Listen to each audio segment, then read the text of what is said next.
On today's video, I'm gonna show you how to make the best raspberry glazed and sauced ribs you've ever had. And I nailed that freaking bite, too. Let's get to cooking. All right, so we got baby back ribs here. These are from Sam's, they're 2-packs. I wish Costco was a little bit closer to me, and I wish my knife was sharp. Jesus. Get these suckers wiped down. So today we're gonna rub these with Killer Bee and Dirty Bird.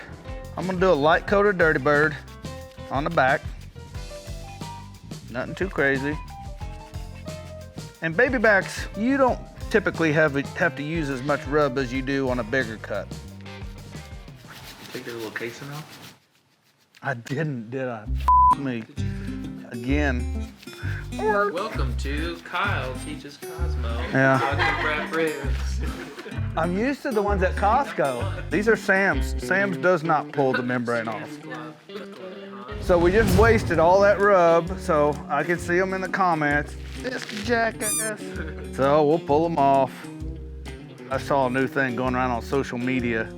Real men don't need butter knives to pull their membrane off, and I'm like, is this where we're at now? We're distinguishing, like, I can pull the membrane off without using a butter knife. You gotta hit it right there, and it's just kind of a pain in the ass. So I'll just get it started, then stick your thumb in there. All right, so let's do it again.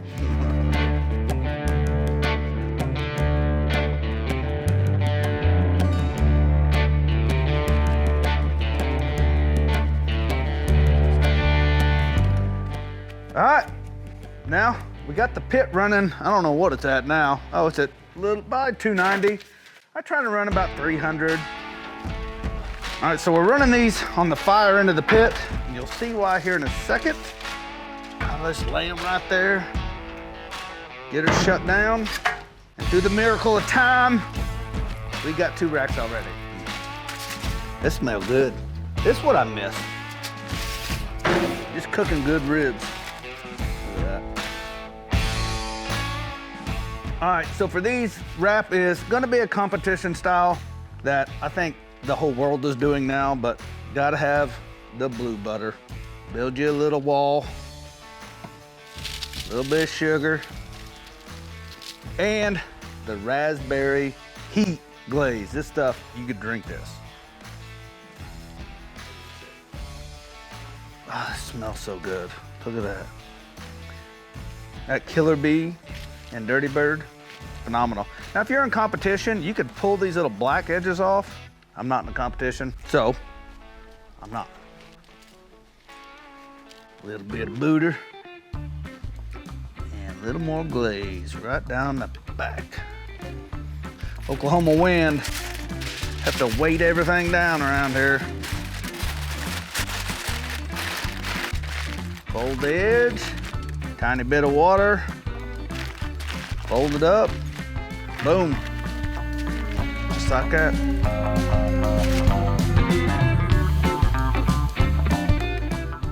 I almost hate flipping them over, but they are gonna be good. Be careful right here. You don't wanna tighten them up too tight, especially on baby backs. They pop through the foil pretty easy. Wrapped, and now back on the pit. It's our thicker rack. I'll put it right there towards the end. Now we lay them to bed.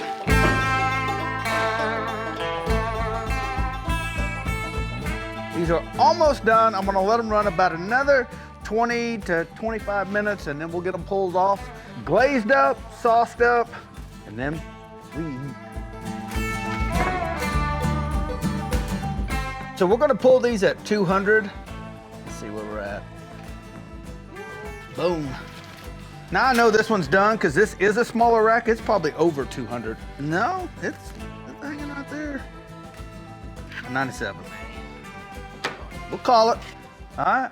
If you want to let yours rest, I'm not, I'm starving, but I always like to steam them out. So this is my rest period.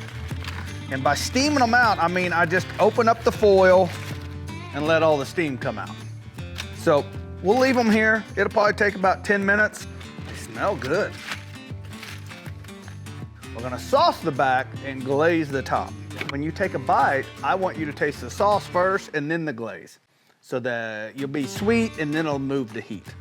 In competition, that's what we do. And as a matter of fact, this rib right here, if I did one with sauce on the back and glaze on the top, and one with glaze on the back and sauce on the top, two completely different ribs. It's just the way the flavors kind of run through your palate. All right, now, a little slicey slice. Right through it. Normally, when I just do these for me at home, it's a little more crude. These other videos, they don't show you the shit part of this. This is the shit part of it. So the whole clean hand, dirty hand is out the window now. Two dirties coming at you. But now we glaze. There we go. That's what I'm talking about. There. Yeah, these are not comp ribs. They're comp style, but for home. Look at that sucker though. All right, let's go in. Oh man. Wow. It's juicy. The sweetness from the killer bee, but that dirty bird makes it a little bit savory. And then the raspberry glaze with the sauce on the bottom. Jeez. This is a killer rib, man. These are phenomenal. Juicy, tender, savory, sweet, a little bit of spice. You can't ask for a better rib. Well, hey, I want to thank everybody for watching. If you want this recipe right here, head on over to kosmosq.com/recipes. Print it off, make it for yourself, and I'll catch you in the next video. Peace. I'm gonna eat this whole damn rack. The bite for YouTube, so YouTube likes me.